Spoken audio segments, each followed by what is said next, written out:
everyone, and of course I'm here with another Battlefield Play4Free commentary, but it's actually going to be on the Rush game mode, which was just recently released here in October 23rd, 2012.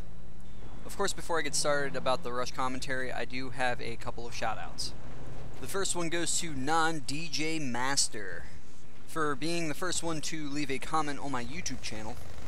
And the second shout out goes to Jonas Hemmedinger for sending me a email message, which is actually a fan mail message, and requested the shout out. So there you go. The Rush game mode actually originated as Gold Rush in the Battlefield Bad Company game, and has made its way up through the games as far as in Bad Company 2, Battlefield 3, and most recently here in Play4Free. While obviously it may not be a new mode in the Battlefield universe, it is still nice to finally see it make its way into Battlefield Play4Free because it gives the game a change of pace from the usual. The game mode is actually fairly simple. Teams are split into attackers, who have a limited number of respawn tickets available for the whole team, and defenders, who have an unlimited supply of tickets available. The objective of this game mode, if you're attackers, is to arm the 2 MCOM stations and make your way to the next set. There are a total of 8 MCOM stations in a map. All of them need to be destroyed in order for the attacking team to win. The objective for this game mode for the defenders, if you haven't already guessed it, is to protect these MCOM stations and to deplete the attacking team's tickets. Once the defending team has depleted the attacking team's tickets, the defending team wins. One of the nice things people can appreciate about this game mode is the fact that it kind of forces people out of camping, because it forces the attacking team to go through and to attack objectives and bring the war to the defending team. The other nice thing about the Rush game mode is the maps feel larger and more extended, so you feel like you're getting more out of the maps when you play the Rush game mode. Of course, arming and disarming MCOM stations is pretty simple. All you have to do is actually face the MCOM station and hold the E key down to arm it or disarm it. Once an MCOM station is armed, the enemy team has approximately 30 seconds before the MCOM station is destroyed to disarm it. Of course, the enemy team is alerted when an MCOM station is armed, and it will actually blink, labeled which one it would be, whether it's the A MCOM station or the B located MCOM station. When playing Rush mode, you'll also notice that the minimap has been modified to reflect the Rush game mode. Right above the minimap, it tells you which side you're on, whether it's attackers or defenders.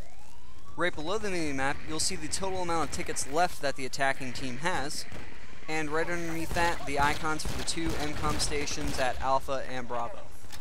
Of course, in order for the attackers to advance to the other MCOM stations, both the objectives Alpha and Bravo MCOM stations would have to be destroyed to make their way to the next set.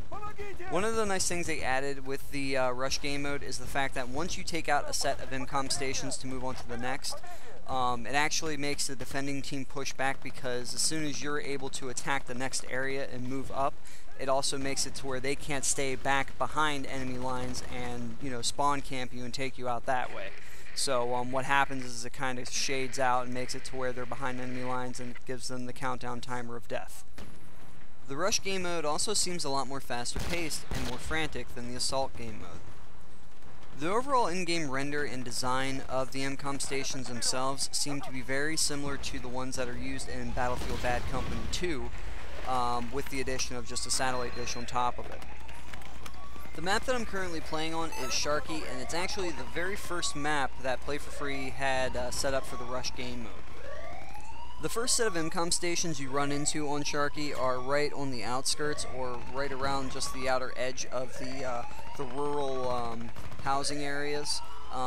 The Station A is actually located near a pool at one of the houses or urban living areas, and the second one is actually located on the right hand side of the map if you're on the attacking team, in a similar location just without a pool. The second set of MCOM stations that you encounter are actually around the B area flag if you were playing this on Assault mode. So it's actually near the shack for, I believe, MCOM Station B, and the MCOM Station A is actually behind the walls there before you actually go out to the downed Blackhawk. The third set of MCOM stations are actually located within the construction site, in both of the buildings actually. The Alpha MCOM is located in the left building, and that's on the base floor, and the Bravo MCOM station is located in the right building on the second story. The final set of MCOM stations, and probably the ones that are the most furthest apart from each other in the Sharqi map, are located, the Alpha one is actually located at the building on the far left of the map, and it's surrounded by explosive barrels or chemical barrels, it looks like. So if you can look right there, you'll see it. And at the Bravo MCOM station is actually located within the broadcasting building here that I'm heading towards right now. It's actually in the, I believe you would consider that the second or third story, but there are a couple ways you can access that. Realistically, the MCOM station that I see people get stuck on the most is probably the final Bravo MCOM station, because it is buried within that building, and that building does provide some good cover for the defending team. So it's kind of tricky to be able to get in there and to fully assault that area and to get it planted and armed to be able to destroy that MCOM station. But the cool thing about the final Bravo MCOM station is that if you're on the attacking team, you can assault from a various bunch of positions.